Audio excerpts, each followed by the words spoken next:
time for the Pro Wrestling Time Tunnel Podcast.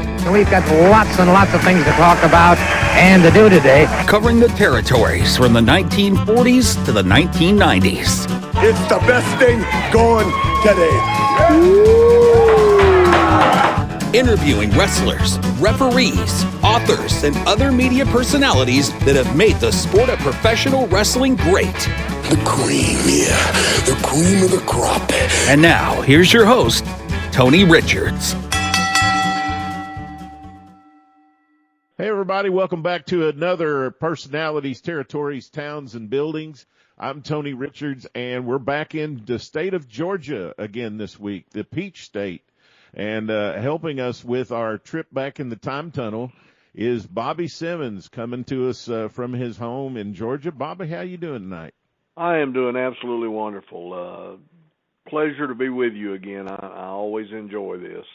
You bet, man. Well, I want to one of the things I like about going back in this particular time period, and I like looking at these town by town, because the guy who's booking this, Tom Renesto, is just a master at manipulating and scheduling and matching guys up. So we'll kind of go through this town by town this time, and I want to ask you about some specific things.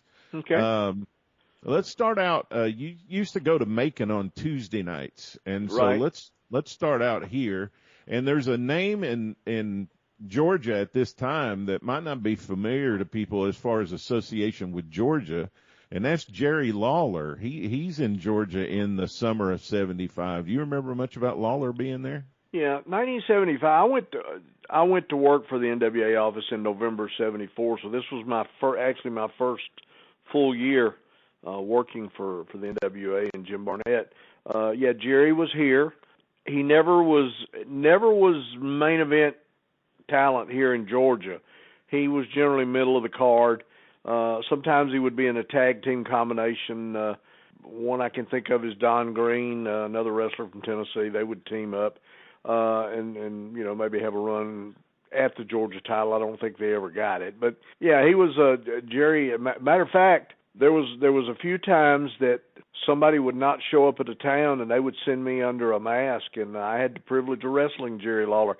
And I did it without a mask, come to think of it, that particular night, because I got some pictures around the house here of me and him in a match from Griffin, Georgia. I can remember where it was. But, yeah, it was a pleasure to work with, pleasure to be around. He was a super nice guy. And he's also, you know, he's so talented in so many different ways. You know, he was a commercial artist before he got in the wrestling business.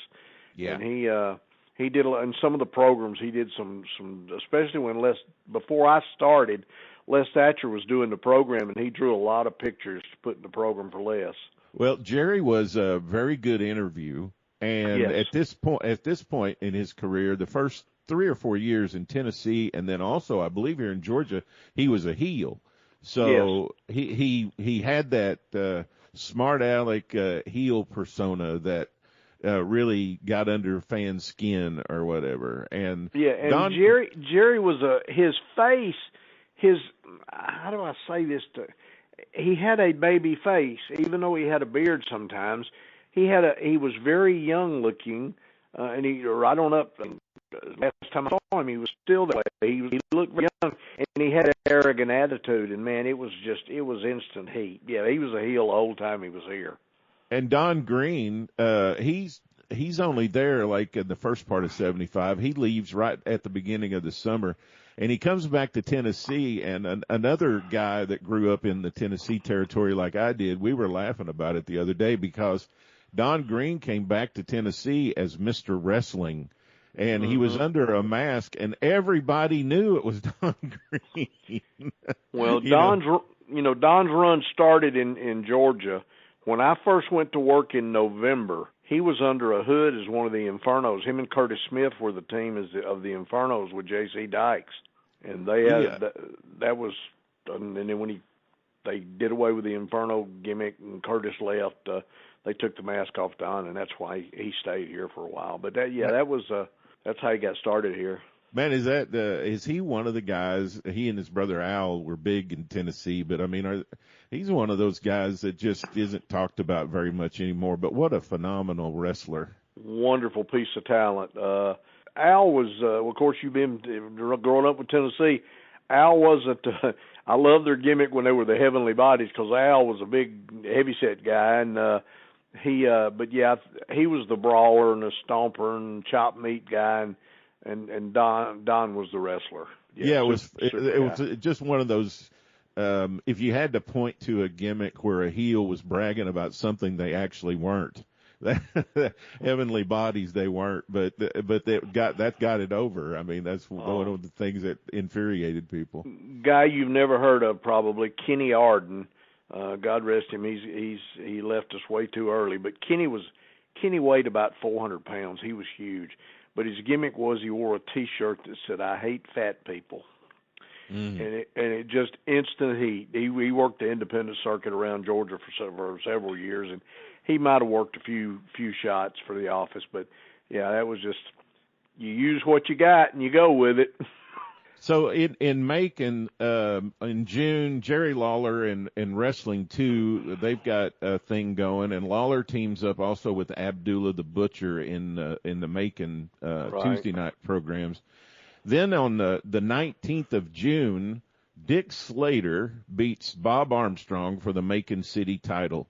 And this sort of kicks off in June, and this is going to go on all summer, where Ernesto just, puts a rocket on the back of Dick Slater and Bob Orton Jr. I mean, well, yeah, one thing, let me say this now. Macon and Columbus, Mr. Ward had a lot of input in the booking. He had his son-in-law, Leon Ogle. You'll see that name periodically as wrestling in Fred's towns, but he refereed a little bit too. But Leon had a lot of input in the booking, but he generally followed suit with what Tom was doing in all the other towns.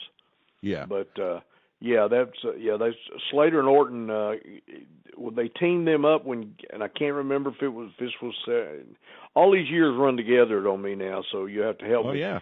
But they brought, was Gary Hart, was he here at the time? Did he's going to come in toward the end of the year. Right now they're with Rock Hunter. Okay, well, they really took off when Gary Hart got him. But Rock Hunter is a manager that is I think he's very underestimated. And Rock Hunter still gets in the ring from time to time too. Yes, they would use him from time to time, and they would work angles with him off of his managing whoever. I learned more about crowd psychology from Rock Hunter than anybody I was ever around. Oh my gosh. He could manipulate a crowd just with his looks, with his, most managers, especially when they're working a house show, they're up and down and beating on a ring, and Rock was never that way. He sat in a chair in a corner, made hand motions at his guy, and if he ever got out of that chair, it meant something. Mm. And just he had him in the palm of his hand. It was just a great guy. He's gone now. He settled here in Georgia after he got out of the business. He lived over in Carrollton, Georgia, but Rock left us several years ago. So, boy, that's something that you brought up right there that I haven't thought about in a while. But younger fans probably don't have any concept of it. But back probably before the late 70s, anyway. I don't know when we stopped doing it in the business, but back at this particular time, managers were confined to a chair at ringside, right? Exactly right. And also in television. And so when a manager would get out of his chair, it was heat because usually the ref was distracted or something like that. But they were supposed to be seated, right? Yes, they were to not interfere in the match at all. J.C. Dykes used to blow a whistle as a signal to his guys. People would bring whistles to the match, and they'd all be blowing their whistles so that, supposedly confusing what JC was trying to do. But yeah, if they got up, the referee usually would go to put them back in their chair, and that, of course, that gave the heel opportunity to do whatever they were going to do. But yeah, I don't know what happened to the manager thing. It just there was a string of managers that came through Georgia. I was a fan. I grew up here Dandy Jack Crawford came in with El Mongo in the 60s, man. Homer O'Dell was here. J.C. Dykes, Rock Hunter, Gary Hart. Just, there was a host of them. Toward the end of June, there's a British fella that comes in named Dudley Clements, and a friend of mine just wrote a nice piece about Sir Dudley not long ago, just a few days ago, and I really enjoyed reading that. And a lot of fans don't remember him because his career was kind of short. Do you remember Dudley coming in? Yep, Steve Clements. His name was Steve Clements. He wrestled in Tennessee. Yes. He came here as Sir Dudley Clements. He actually had Don and Al Green, as a matter of fact, in Tennessee. Yeah, I've seen pictures. He was there again, good guy, good talent, and he wrestled too while he was here. But he was, I think his managing abilities was great because he was short. He wasn't very tall. He had that British accent he used when he was doing the Sir Dudley thing, and it was he got a lot of heat. He's in a match actually here in Macon on June 24th with Bearcat Brown, and I don't remember Bearcat being in Georgia that much. Bearcat was from Georgia. He was from Atlanta. Oh, was he? His name was Matt Jewell. As a kid, I'm talking when I first started going to matches, I was 8. That would have been 1963. They did not have segregated matches or integrated matches. They were all segregated. And if you had black wrestlers on a card, it was generally the first match on Friday night in Atlanta, and they billed Matt Jewell, which was Bearcat Brown, as the black Georgia heavyweight champion. But yeah, he was originally he's from Atlanta. He has a brother that wrestled a little bit that went by Bobcat Brown. Bobcat's he still lives here in Atlanta, and his name's Harvey Jewell. He visits my church periodically. I see him pretty regular and talk to him quite often. But that's wonderful. Bearcat was here. He would come in and out when he had to come home for something or whatever. They would use him whenever he was here. Yeah, of course in Tennessee I remember him with Lynn Rossi. Right. They were a huge tag team when I first started being a fan, early 70s. So at the end, go ahead. I was going to say, I'll give you a funny story about them two, and this come out of Lynn Rossi's mouth. They left Birmingham one night, and they were in separate cars. And Lynn left early, and he's riding up the road, and he was speeding, and he got pulled over by a state trooper. He got out and told the state trooper, he said, "I'm glad you stopped me." He said, "There's a black guy in a Cadillac chasing me, and I think he's got a gun." Oh, no. And he said, "That's why I was running so fast." And he told what color the car was. Anyway, he took off, so... you know what happened. Here comes Bearcat, and his car ain't bothering nobody, and got pulled over, and he's out on the side of the road, and they're frisking him and got him, threatening to handcuff him. But it was, that was Lynn getting out of a speeding ticket, using him as the goat. And putting a rib in on the same time. Yes, getting a rib in too. On the 22nd of July, this is where they really put the fuel on. So they've got Wrestling 1 and 2. They're the big babyface team this summer. Right. And so they beat Lawler and Orton Jr. for the Macon tag team belts. Okay. And you mentioned Leon Ogle. He shows up here. He's in a no disqualification, no time limit match with Jerry Lawler. Mm-hmm. So what was Leon like? Leon was a good guy. I liked Leon. We always got along. He was a fair worker. He wasn't great. But Leon was he would intermingle himself. He might have he would referee or something and get into it with a heel or whatever instead of but that's the way that come about. Probably they would set up the deal using him as a referee, and then he would he worked pretty regular there, when he was working for Fred's Towns, but he was okay, good guy, fair booker. He was a pretty good booker. He just he was limited in the towns, but he would put the TVs together for Fred, and he would book the house shows. He worked in conjunction with Tom, but eventually down the road a little bit, they just made it all one big thing. Tom booked everything. Did Leon, was he more involved in Macon and Ralph more involved in Columbus, or were they both equally involved with both? Well, they both worked in the office. They were both son-in-laws, but Ralph was more the businessman. Leon was the one that was kind of hands-on with the wrestling. They both did different things, but Leon was the one that usually did the booking. Ralph never did any booking. Leon did the booking and worked the angles and came up with things to do, but much more so as far as wrestling was concerned than Ralph. So as happens a lot of times, the babyface team only keeps the titles a short time. So a week later, July 29th, Slater and Orton beat Wrestling 1 and 2 for the Macon belts. Right. Then they pretty much hold those for a while, and then they start putting them in singles matches. In August, Wrestling 2 beat Slater in a cage match, and then the very next week on the 19th, he beats him in a cage match with no referee. Do you remember them doing many angles with no referee in a match? Oh yeah, it wasn't a lot, but it was periodically that the referee would be outside the ring, but in that case you had to. They generally said the first one out of the cage won the match because you had no way to count the guy out. You couldn't hear if he gave up, and they would just work the deal till somebody could get out of the cage, and the referee would be outside manning the door. And it was just to heighten the stakes of the match, right? Right. Just something different. I mean, those two guys worked so many matches that summer, and they did anything conceivable. And I think Gary Hart came up with it. First time we'd ever seen it in Georgia, they came up with the I Quit match. Mm-hmm.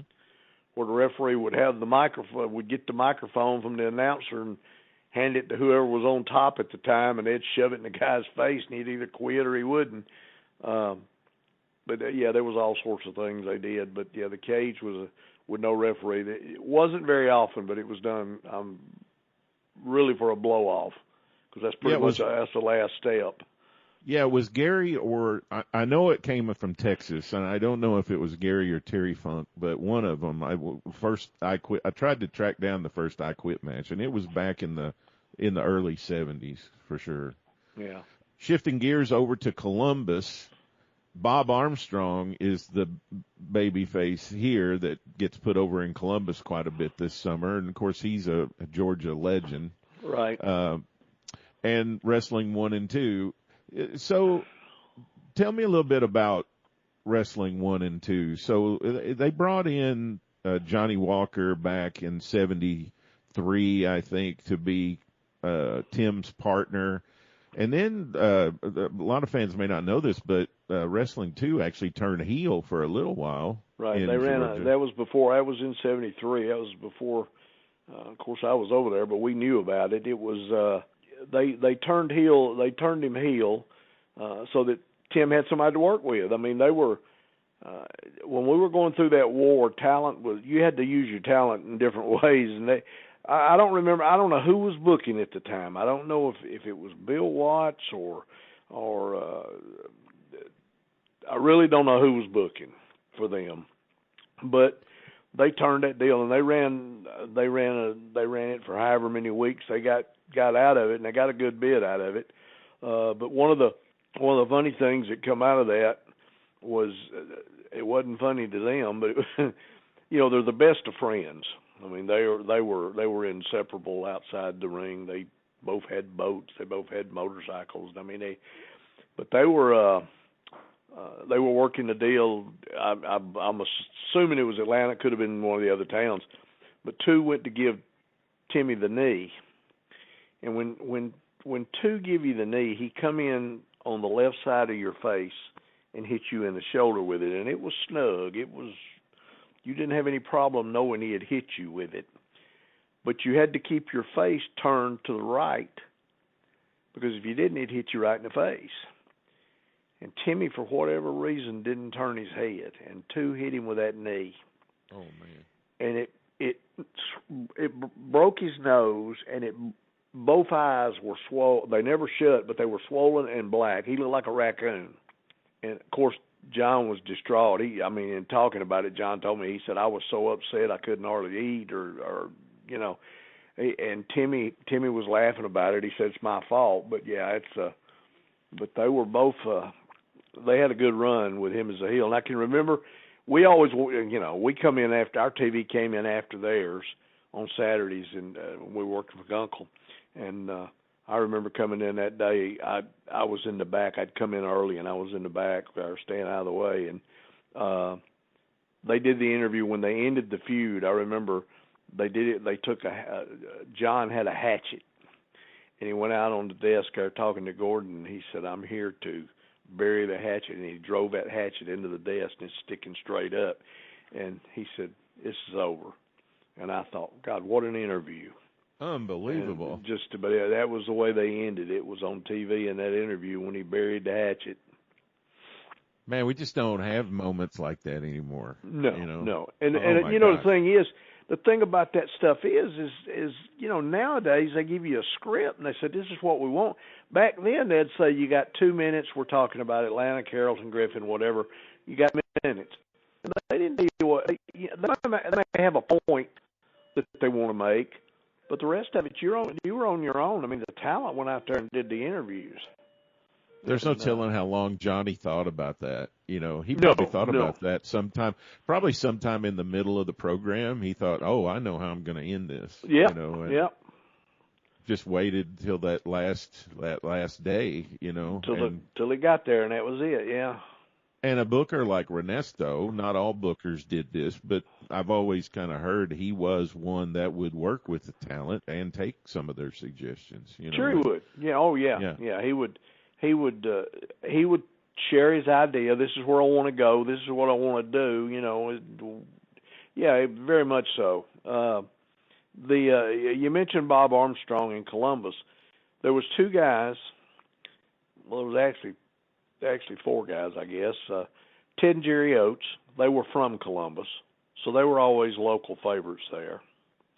But Bob Armstrong and Bill Dromo were Mr. Ward's favorite people in the world, and he pushed them in all his towns. Bill in Atlanta would be first, second match, middle of the card, sometimes semifinal if he was involved with somebody in a specific angle. Bob, same way. Bob had his share of main events in Atlanta and up and down the card. But in Columbus, those 2 guys were like, they walked on water, and the people bought them. They were, if there was such a thing as a superstar in a town, in Fred Ward's towns, Bob Armstrong and Bill Dromo were that. And if you look at all those cards, you'll find a lot of times where the top guys from Atlanta, wrestling 2, wrestling 1, they were in semifinals or a couple of matches from the top, but you'd see Armstrong and Dromo on top. Well, the thing that I noticed here is back at this era, your really big main titles like the NWA title or even like the Georgia title or the Georgia tag titles in Atlanta, they only changed hands about every 6 to 8 weeks, maybe once every 3 or 4 months. But these tag belts in these towns and the singles belts in these towns changed every other week almost. They had a title change every 2 weeks or so. Yeah, that was Leon, and they liked that, but they would. You're right. They'd put it on a babyface, but only for a short time because they want to see the babyface trying to beat the heel for the title rather than the other way around. But they swapped them a lot. And Fred, and we talked about this before. Fred had champions in every town that he ran, and for Columbus and Macon, the tag belts and the heavyweight belts of that city, they were super belts. They were those Nikita Mulkovich with an eagle on them. He paid a lot of money to get those belts, and he used them well in those 2 towns. So wrestling 1 and 2, and Slater and Orton Jr., that's the big feud in Macon and Columbus. So why do you think Fred and Leon and why did they like Orton Jr. and Slater so much here? They were young guys, and it's one of those things where you put 2 guys together and they clicked. Bob had been, Bob's a heck of a wrestler. If you get two guys out in a row and they're going at it for real, you got to put some money on Orton Jr. He was that kind of wrestler. But him and Slater, Slater was the interview guy to begin with. He could talk. Bob had a little bit of a stutter, so he didn't do a lot of talking.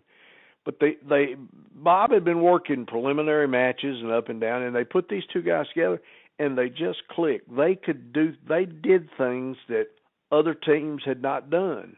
I mean, one thing in particular, and this, I don't know why this sticks in my head, but they would do a deal where Slater would do a backbreaker where he drops the guy down across his leg, but he would hold him, and Orton would come off the top rope with a knee across the guy's throat, and the guy would flip over backwards onto the mat. There was nobody else doing that sort of stuff. They could fly, they could wrestle, they could get on the mat, they could do the high spots, and they, like I say, when they finally got him with Gary Hart, that's when they clicked, and they were doing well with Rock, but they really took off with Gary. It's hard to explain. It was just they put them together and they clicked. Well, you saw them in the 80s, because we got videotape of that, right? And they were a super team there going into the first Starrcade for Crockett. I mean, they were really good, but that was after Slater had that terrible car accident. Right. I can only imagine how good he was before that. Oh, yeah. When I first met Slater, when he first came in here, of course we knew about him from Florida, but when he first came in here, he was phenomenal. He had runs with just about everybody. He was a heel for a long time. They switched to a baby face. I mean, he had runs him and Wrestling 2 had a big run. Him and Timmy had a run. They switched him to baby face. Him and Hanson had a run. Him and Jardine as the spoiler had a run. He was around here for a long time, and he was just a phenomenal talent.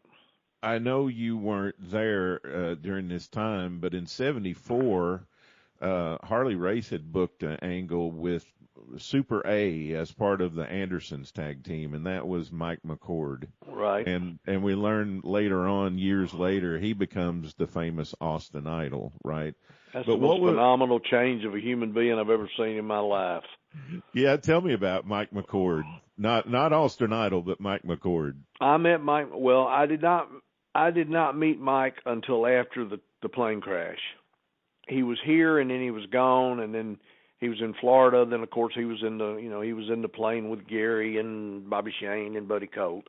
Yeah. And he tore his heel up. I mean it just ripped the heel right off his foot. Well, they had to redo it. And when he first came in here, he was still in here as strong guy Mike McCord, but he was having to wrestle barefooted because he couldn't put boots on.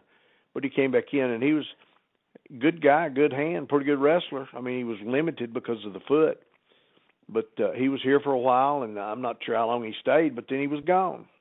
And I'm telling you, when Austin Idol came back in here, whatever year that was, if I did not know who it was, I would have had no clue. I've never seen anything. Mike probably weighed 265, 270, weightlifter, big bulky guy. And he had a mustache or something too, didn't he? Yes. He had a mustache at part of the time, yeah. And then he comes back as Austin Idol with a waist probably 30 inches or less. I mean, I've never seen nothing like it. But and blonde hair. He was dark blonde hair and my opinion, the gimmick was over. The gimmick was good, but I don't think he was as good a worker as Austin Idol as he was Mike McCord. But he changed his style a little bit too. So and for some reason, I don't know why, but when they need a special referee, they use him a lot. Like, yeah. Is there any reason for that, or? Only thing I know is the gimmick. Yeah. So talking about towns here just a little bit, this is the first time in June that I see in 75, and it might be that we just don't have records for it, but this is the first time I see Athens pop up. So tell me about Athens as a wrestling town. It looks like it maybe was just a spot show town. Is that right? No, Athens ran every Thursday night. Okay, so Athens and Rome were the Thursday night towns. Well, this is when in 1975, the first part of 75, Rome did not start until, and I can't tell you when it started, but we weren't in Rome. We were running Athens and Savannah on Thursdays. Mm-hmm. You went to Macon TV on Thursday afternoon, and when you got through there, you either went to Savannah or you went to Athens. Athens was we worked in the J&J Center, they called it. They didn't call it Sports Center. They just called it the J&J Center. It was a country western bar on Friday and Saturday nights, and they would bring some not arena quality talent, but they would bring some known talent in there, country western talent.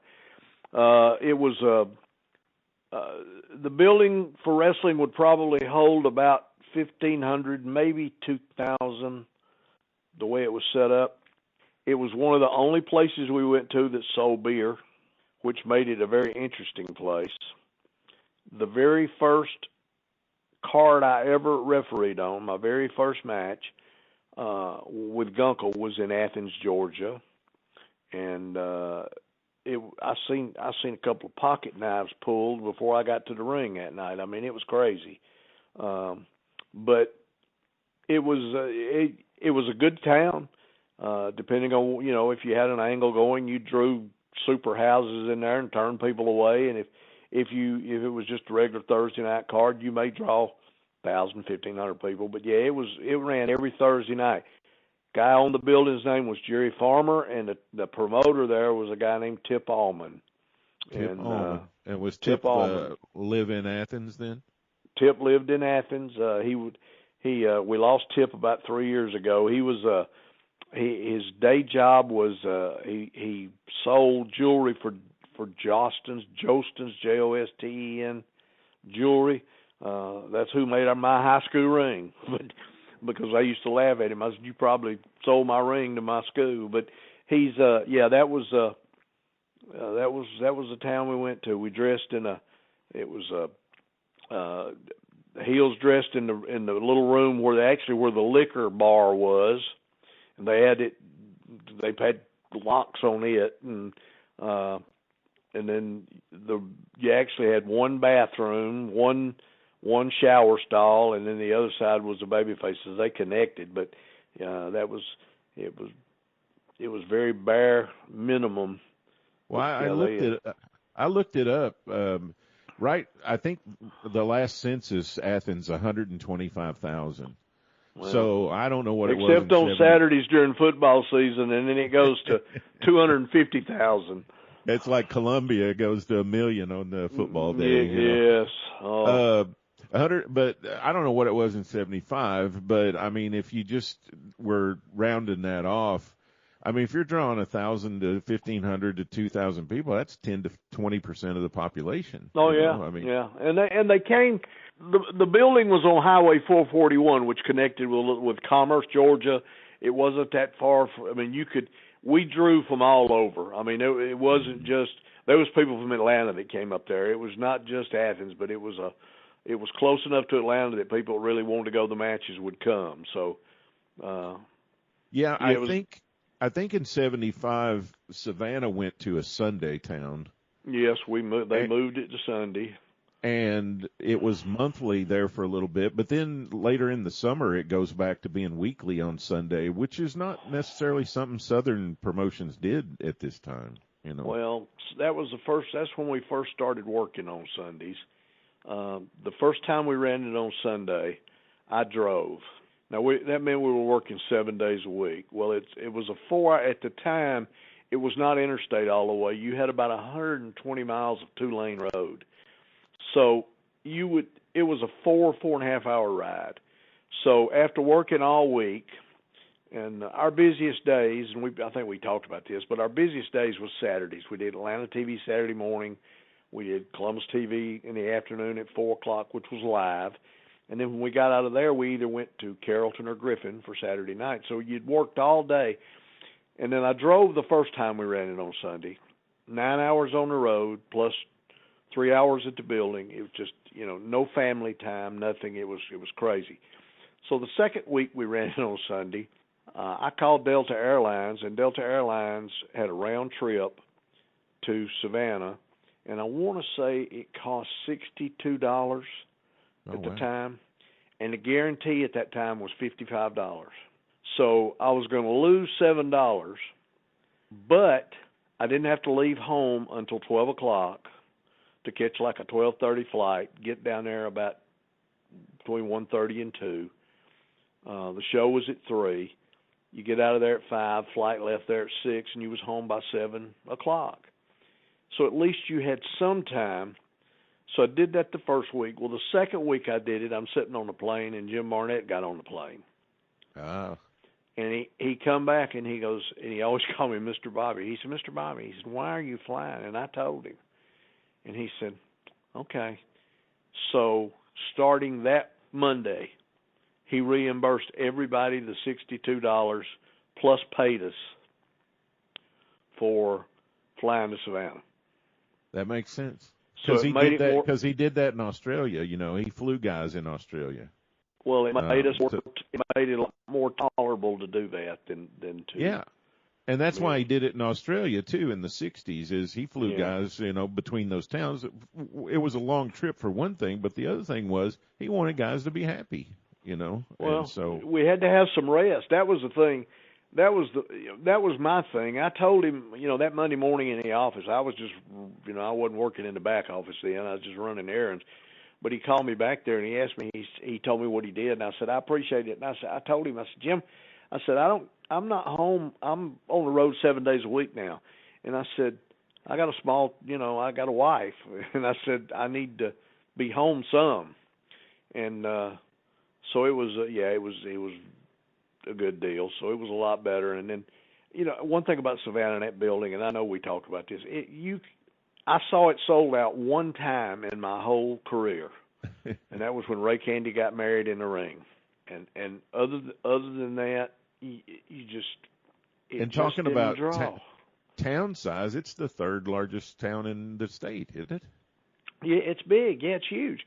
And see, I've talked to Jerry Oates about this. Jerry Oates' father-in-law was Aaron Newman, who was the promoter there for the NWA for years. They used to run a building there called the Sports Arena. Mr. Newman owned it. I don't know how many it seated, but they drew well there. I mean, they drew tremendous crowds there for the matches. But the atmosphere of the building was conducive to wrestling. Mm-hmm. This civic center we moved into, it was like wrestling in a barn. I mean, it was huge. It was cavernous. And when you're not drawing that well, it makes it even more so. And it just never had the atmosphere that was conducive to, I guess, people coming to the matches. I'm glad you brought that up because I want to shift to Atlanta. Okay. And, of course, Atlanta was Friday nights. Uh-huh. And here in 75, you're running the Omni maybe once a month, and every week you're at the City Auditorium. Well, except the weeks you're running the Omni. Right. But the City Auditorium, that's another building that has sort of faded into history. And the Omni has become the big building for wrestling, not just in Atlanta, but in the South. You know, it's just got this legendary status with people in the wrestling business. But, man, was there ever more a legendary building than the City Auditorium? No. I mean, it was – City Auditorium would hold about 5,500, maybe 5,700 people. It was an auditorium. There was a stage on one end. And if you're sitting on the stage looking out at the arena, the seats horseshoed around. When I was a kid growing there, I mean, it was just matches started at 8:30.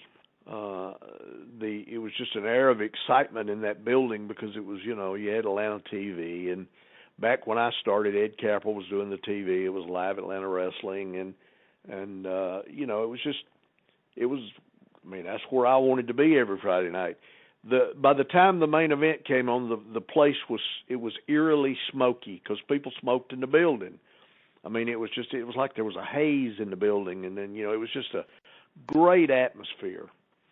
Jim Barnett, when he came in and bought that office, when I was a kid going, there was seats on the stage. They were on risers. There was probably 8 rows that went across the stage, and those were, you couldn't buy those. Those were passes that they gave out for whatever reason. I remember a time or two I won the mystery wrestler in the program. I'd know who it was, and I'd write in, and if I got lucky and was one of the first 2, I'd get 2 passes, and they were always on the stage, which was always a great thrill for me because you could get autographs and you could be close to the wrestlers, and it was. But Jim came in and Jim seen it, and Jim said, "We're not giving those away." Jim was not one to give passes. He gave 8 passes to Paul Jones every week for his. So he had the front row, 8, 10 seats, whatever. 2 went to the doctor and 8 went to Paul. And he started selling those seats. And they became some of the most sought-after seats because, number one, you were up on the stage, which elevated you to about the level of the floor of the ring. If you were on the front row and the back row, you were above it. And it didn't matter who stood up or who did what, you could see. So it was they became very coveted seats, and it increased the revenue there. When we went to $5.50 on the ringside tickets, and I think general admission was 3 and 2 or 4 and 3. No, it never wasn't a 3. It was 4 and 2, I guess.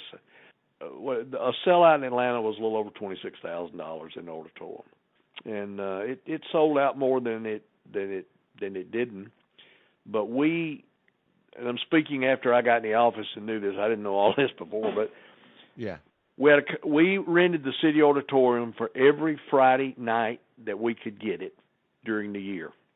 In February, now this is before the Omni was built. In February every year, the Holiday on Ice show came in. They were there for like 10 days, so you missed 2 Fridays. In April, the Shrine Circus came in. You missed 2 Fridays. And then in middle of May to the middle of June, you had high school graduations, and you lost it. Now, before the Omni was built, they used to run the matches at the Sports Arena, which was owned by Paul Jones. It was over where the wrestling office was for years. And then, of course, after they built the Omni, that's when you started seeing shows at the Omni. And the reason you were only seeing them every once a month, once every 6 weeks, once every 2 months, was because something was in the auditorium we couldn't get the building. And or otherwise, you would have just been at the auditorium, right? Would have been at the auditorium, yeah. Would have been. Yeah. I mean, you might have ran the Omni as a special super attraction or something, but the cost of running the Omni was so much greater. The City Auditorium in Atlanta, because we agreed to take it every Friday night of the year, the rent on the auditorium for Georgia Championship Wrestling was $500. Wow. Imagine that. $500. We agreed for that $500. We agreed they got the concessions. We agreed to furnish our own security. We had about 25 City of Atlanta policemen that we paid, and we worked a deal out with them that we paid them a flat fee, which I think we gave them $35 a night, but we paid their Social Security, so nothing came out of that $35. They got the whole $35. We had a Lieutenant, Charlie Wright, that was in charge of our security. We took care of him, and then we furnished the ushers. That's one of my first jobs there at the auditorium was as an usher. I was putting the TV ring up, and Charlie Harbin called the guy there that was in charge of the ushers and said, put him to work. But they paid the ushers $10 apiece. So there was probably, I'm guessing there was 15 ushers maybe, at the most 20. And some of them were doors, side doors or whatever, just kind of working, watching. So even if it was 20 of them, that's $200. That's what the ushers cost us. Of course, we had to pay the security, but the security was catered to us, and they worked well for us. But, yeah, that's opposed to going to the Omni, where the Omni gets a percentage of your gross, plus you've got to pay for all their ushers, and they got more than $10 a night. You had to still had to pay for security. We brought our own security over there, but they had security on staff there that we had to pay. I mean, it was on a. I'm doing this off the top of my head, so that you can't swear by this in a court of law. But on I can remember we did $100,000 on Thanksgiving. That's the first time we'd ever done it, and I don't remember what year that was. 78, 79 maybe. They would on a $100,000 house. It would cost you $23,000 to run that building. I mean, it was expensive. But it became the main building. Like, why did it go from the City Auditorium to more running the regular show at the Omni? How did that happen? The City of Atlanta decided that the auditorium was too expensive to maintain, and the property was right adjacent to Georgia State University. Georgia State wanted that property. We were offered, I say we, Jim Barnett, Georgia Championship Wrestling, we were offered that building for, it wasn't much, some ridiculous $100, $150 for a year's lease, but we would have been responsible for upkeep, maintenance. There was no way. It was totally cost prohibitive. You couldn't do it. If City of Atlanta couldn't do it, we certainly couldn't have done it, because you had a staff at the auditorium that was probably 7, 8, 10 guys that were responsible for cleaning it up, setting chairs up, doing whatever had to be done.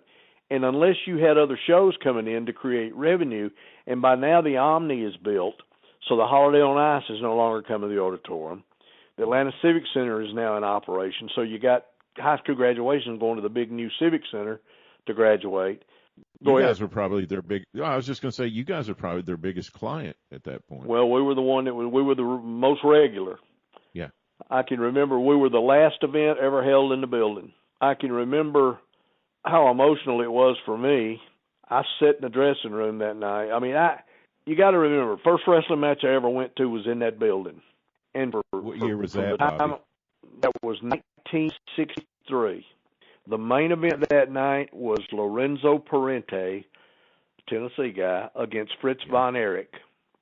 The semifinal, I think, was Joe Scarpa and Stan State. I'd have to go look. I've got a window card from that first match I ever went to hanging in my hallway here. My buddy Chuck Thornton had it, and he gave it to me, and I had it framed. It's back there. But I mean, I can't tell you how many matches I went to over the years there. And then when I got in high school, and of course I got the job running errands, I was putting TV ring up, I started ushering there. And eventually, working for Gunkel, we did not use the same dressing room. We had separate dressing rooms, heels on one side, baby faces on the other. The NWA used the same dressing room, and they come out the same door. And I cannot tell you what it did to my heart when the first Friday night I ever worked for NWA, and I came out that door and walked to that ring. I mean, I got in the ring, and the first thing I did was look up there where I used to sit. And I thought, man, how in the world did a kid, just right place, right time, good Lord bless me. The nice night we were there, I sat in the dressing room, and everybody had left. I was there by myself. There wasn't nobody left. And I walked out on the stage, and I looked. And it was smoky, just like when I was a kid. And I reached over, and I knew where the switch was. I turned the ring lights on. And I walked down the steps, and I got up, and I climbed in that ring. And I can remember standing there crying, because I knew this was it. This was the last time I was going to be there. And I don't know how long I stayed there. I stayed there a long time. Wasn't nobody in the building but me. And then I left. The building now, the facade of the building is still there. What was the lobby and the concession area and a room off to the side that was like an exhibit hall, it's all still there, but it's been remodeled. The auditorium portion of the building is now a parking lot. It's no longer there. But the facade's still there. It's you go by there, and I mean, for people that know, you know what it was. Yeah. But it's still there. I'd still like to go by with the facade, to go by. It's on Cortlandt Street in Atlanta. It's still there. I've seen old pictures of crowds there, and it just looks like, of course, I'm looking at it thinking to myself, this is an awesome, legendary building. But, I mean, it just looks, like you said, it looks smoky and kind of the building you'd go see wrestling in. Yep. It was, it was a great, great part of my life, and I miss it. I sit here sometimes on Friday nights and I think, man, sure do wish I could get the car and go down there. Now you mentioned Jerry Oates just a few minutes ago. Jerry and I were just talking the other day, and he was telling me, and we were talking about a building in Wichita, Kansas, but we got off on talking about the Omni versus the Auditorium, and he said that he just never felt the wrestling crowd in the Omni just didn't feel the same because he was used to the Auditorium. There were so many more of them, and I don't know. There's just me and Jerry when we used to do Peach State Pandemonium every Thursday night. Me and Jerry and Michael Norris, and we did it for 9 years. And one of the things that came up a lot was the atmosphere of the buildings. Yes. These big arenas, and I know that's where you make the money, and I know that's all people know today is these big buildings. But they're just, it's like wrestling in the Grand Canyon. But the Auditorium, you had 6,000 people on top of you. Bell Auditorium in Augusta, 3,500 people. They're on top of you. When they built the Richmond County Coliseum and they went from Bell over there to that Coliseum, it's like wrestling in a barn. It was huge. It would hold 10,000 people, but it was just cavernous. It was, I don't know. There was just the Macon. We started out talking about Macon, the Macon Coliseum, and it probably holds 9,000 people, 8,500. I only saw it sold out one time, and I know they've had some good crowds there, but there again, it's a big, huge building. It's not the atmosphere is not. Columbus City Auditorium had that great atmosphere. Now they got a big Coliseum there now, and it's totally different. Yeah, it's like once you get over the 4,000 or 5,000 mark, I think that's when it starts to change maybe. At those you want to draw big crowds. I have refereed in the Omni with 18,000 people there. And when the ring lights are on and the lights are down, you can't see past the first 10, 12, 15 rows at ringside. The rest of it is dark. It's oblivious to you. Just you can't see them. Abdullah is the big killer heel here at this time. And the first Omni show of the summer in June, Jack Briscoe comes in to defend the NWA title against Abdullah. And if you just think about this from what you know from video and all, you'd think, oh, man, this is kind of a mismatch. But in 75, Abdullah, he's a lot lighter and can move around, and he's a lot more mobile, right? Abdullah, yes. Yeah, the answer to the question is yes. Abdullah was going to do what he was going to do, and I don't care who he was working with. And Briscoe was a great champion, so, Briscoe, I can't remember. I don't know if I refereed that or if Ronnie West did, but whenever we had an Omni show, it was always me and Ronnie there through 75, most of 76. But we were, he was, he was going to have a pencil or a fork or, you knew all of this. And that's just, when you knew that, you had to work to what he could do. Abdullah wasn't going to take body slams, and he wasn't going to do backdrops, and he wasn't going to, take he couldn't, but he was much more mobile. He could get around, and he had some, when he came in here, we had never had anything in Georgia like him.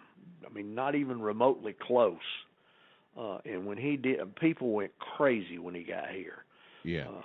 He would, I'm there, of course, I guess he was crazy, still is. I love Larry. He's a good guy, but I never seen nobody unscrew a light bulb out of a wall socket and take it out on TV and chew it up and bite it and chew it up. I always wondered if, because he got over up north in the Sheik territory, and right. the Sheik and Barnett went back many, many years, and I always wondered if that's how Abdullah maybe got to Georgia, was through that relationship. I'm not sure. I don't know. I can remember. Here again, I wasn't working in the back office. I was running errands, but I was there. They had a meeting one day, and the discussion was, Barnett was leery about bringing him in here. He knew he was money, but he also knew, evidently, Larry loved the limelight, and they had the conversation. Well, anyway, supposedly, and I wasn't there, but this is kind of what I heard, and I'm pretty sure it's true. Barnett told him, we'll bring you in here, but this is the conditions. Number one, we put you in a big hotel downtown. We'll put you in a place, and you stay there. You order your food in. You don't walk the streets. You know, as far as everybody's concerned, you're a wild man from the Sudan that can't speak English. And he said, you gotta live the gimmick, in other words. Yes, we will make more money than you can spend if you will do this. So I remember the first day he got here and he walked in the office. They had the meeting. Doug Smith, who was the office manager at the time, took Abdullah and went to the bank that we did business with, this is Georgia Championship Wrestling, to open him a checking account where we could, you know, he had a place to put his money. So we go to the bank. They go to the bank. And Doug told me this story, so I know it's true. They're sitting in there, and he's sitting in a chair next to Doug, and he's picking his nose and looking around. And Doug explains to the lady down there that we dealt with, look, I'm sorry. This is, you know, he's from Sudan. He don't speak English. I got to get him an account open. We'll do it, you know, Georgia Championship, saying good for it, blah, blah, blah, blah. And she said, well, how's he going to sign checks? I said, well, he'll make his eggs. So Doug give him some mumbo-jumbo. Blah, blah, blah, blah, blah, blah, blah, blah. So Abdullah took the pen and held it some fun, and he did it with his left hand instead of his right, and he made a little X on there, and he handed it back to Doug, and he went back to picking his nose again. And while they're talking, he would holler, pardon my French, he would holler, shit, loud as he could holler in the middle of this bank. And people would stop and look. But anyway, that was, and we put him in a place downtown on Peachtree Street. It was a small hotel, but it was very, very exclusive. And we put him in it. And for the first month, everything went good. And then he went crazy.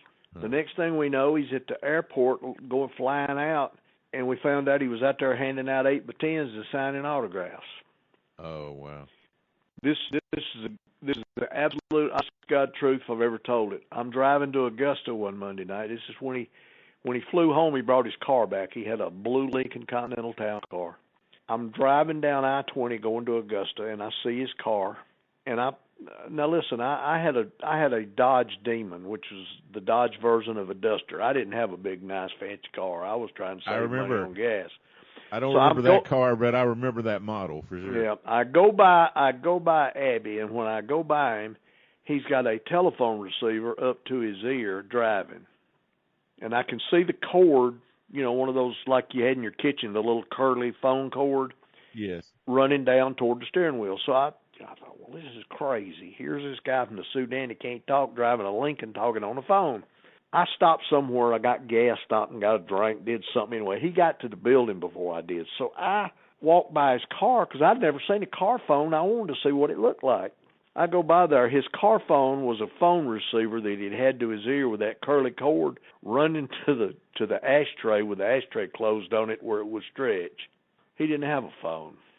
So he was doing that. That was the kind of stuff he was doing, you know, that, yeah. I mean, he still drew a lot of money, but it would have been so much better if he had let it out. And, you know, he married we had a cop that worked security at the TV station on Saturday, a little female cop. She was the first officer that ever made the SWAT team in the city of Atlanta. He wound up marrying her, and they had a nice house. And then they divorced. I think he remarried, but I don't think he's married now. But Larry's still around. He's still making some appearances at these little independent shows that'll pay him, and he's not in good health as he was. He's using a walker now, but he's still getting around. People still come see him. Yeah, I saw him in St. Louis at the St. Louis Hall of Fame in May, and I talked to him there for 5-10 minutes or whatever. Yeah. He seemed good. I thought maybe you were going to say that Mr. Barnett was a little shy about bringing him in because of blood. How did Barnett feel about blood? He didn't care. Whatever drew. That's what I was wondering, because now we were very, you know, we couldn't do anything on TV. You know, TV just shut us down. We couldn't do no blood on TV at all. But yeah, and these house shows and stuff, yeah, it didn't matter. Whatever worked. I didn't know because in Australia, when he was at the tail end before he sold it, Mark Lewin and King Curtis were there, and they kind of overdid it and kind of hurt the territory. So I didn't know if he was a little shy about it. But So the other great thing about having Jerry Briscoe in the territory is after the title match with Jack, then you got a couple weeks you can run with Jerry and Abdullah. Yeah. How was Jerry Briscoe back in these days? Jerry was a prince. He was a great guy to be around, great guy to work with, and he also had some points in the Atlanta office, so he was a boss. He never acted like a boss, and I never felt like I had to do anything around him because he was a stockholder. But yeah, Jerry was good, very easy to work with, and he just won the boys. I love Jerry Briscoe. I don't get to see him much, but kind of swap messages with him every once in a while. But he's I can tell you a couple funny stories about him if you want to hear a couple of things he did. Yeah, let's hear it. One thing we did on him, they made Rocky Johnson and him the Georgia Tag Team Champions when Rocky was here. So we're in a spot show. Lorenzo Parente and Don Green is working with Rocky and him, and we're in some little spot show somewhere, and it's hot middle of summer, and I don't remember exactly where we were, but Jerry was a great amateur wrestler. I mean, him and Jack were, Oklahoma State, they were top dogs. So we're in the ring, and somehow or another, Jerry grabs a headlock on Lorenzo Parente, and Parente whispered crisscross, and they started crisscrossing. Well, Jerry dropped down, and when he did, Lorenzo pounced on his back like a cat. And just sometimes you're in the right place at the right time. I was right there, and I dropped down on my stomach, and I was nose to nose with Jerry laying on the mat with Parente on his back, and I just held up 2 fingers and went 2 points. Oh. So that Indian went on the warpath. He went crazy. We wound up, Don, Lorenzo, myself, and Rocky were all standing on the floor, and he was running around screaming. Oh, boy. So we did that to him, but I'll tell you what he did to get at Rocky one night. Again, another spot show, some little old high school somewhere, whatever. Don and Lorenzo, they found a frog, just a little frog. It probably wasn't 2-3 inches. It was a little bitty thing. But they found out Rocky Johnson was scared of frogs. I mean, he was literally terrified of frogs for whatever reason. So Don and him told me what they wanted to do, and I went and buzzed Jerry, and Jerry, of course, went along with it. Now, here's a boss. They're the Georgia Tag Team Champions. Don and Lorenzo get in the ring, and Don has got that frog in his trunks, and Jerry come out of the dressing room first. Him and Rocky come out, and Jerry broke in a run to the ring, and he dives in, he gets in the ring, and Lorenzo and Don jump on him, and they are just stomping a mud hole in him, and the people are screaming, "Rocky, Rocky, Rocky!" So Rocky goes running to make the big save. He takes 2 steps up the little stairs to get in the ring, and Don pulled that frog out and showed it to him.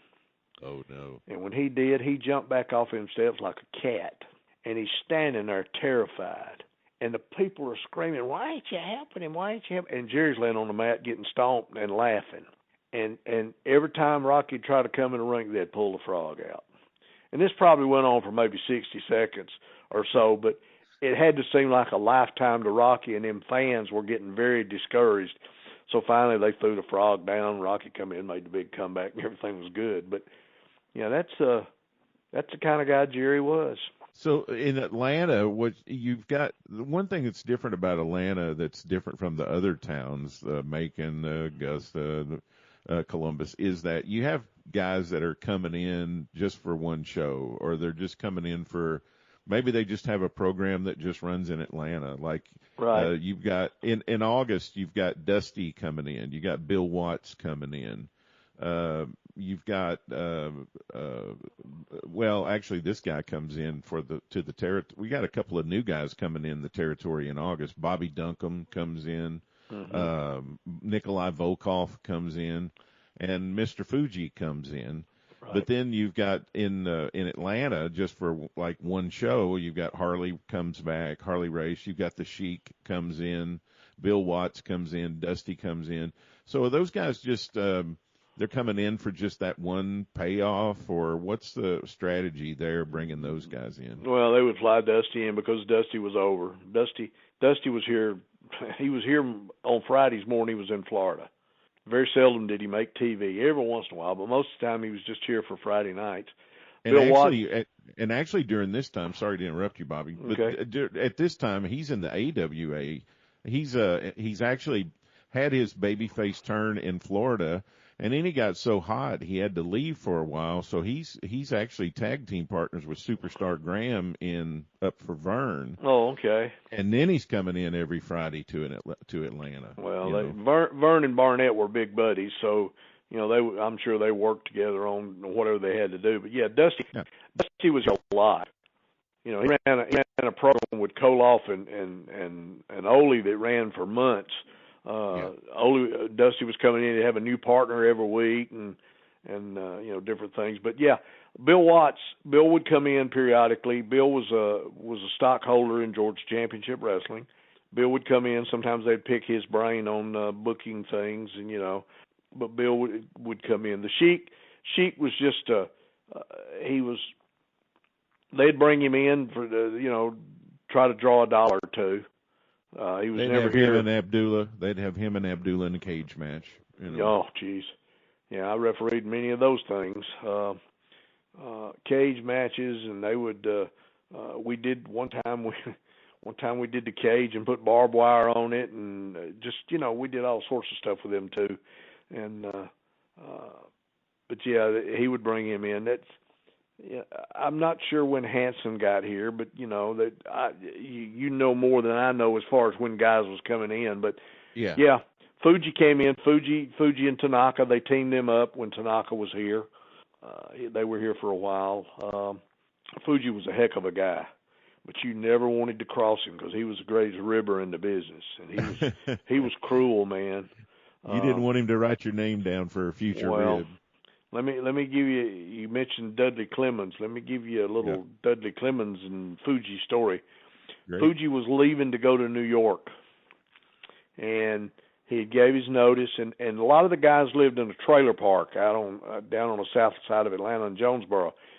And Fuji had cleaned up his trailer. He wanted to get his deposit back, so he had cleaned it up. He had to make Atlanta TV, and Fuji being a good businessman, he did a job on Atlanta TV. He was going to Columbus to put somebody over and then work the whatever spot show that night, or the Griffin or Carrollton, and he was leaving. He was actually leaving on Monday. So Clements, for whatever reason, didn't have to make Columbus TV that day. So when he knew Fuji was gone, he went over there and he trashed that trailer. I mean, he just went over and throwed stuff down, just made a mess. Well, don't know how. I have no earthly idea how Fuji found out about it, but Fuji found out who did it.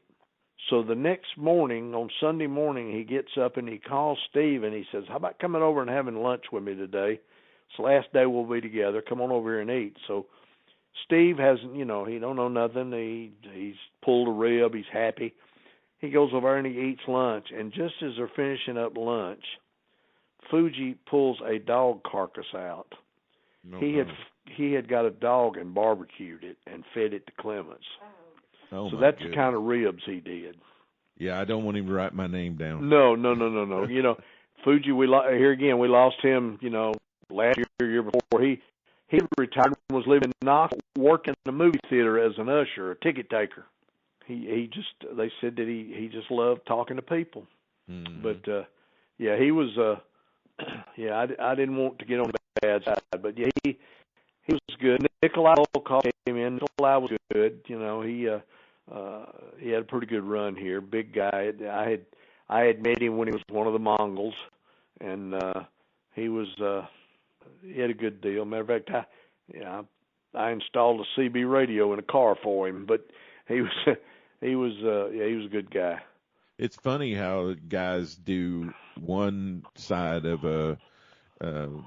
one side, either baby face or a heel in one territory, and then they do the opposite in the other. Like Bobby Duncombe had just come off a big heel run in New York with Bruno.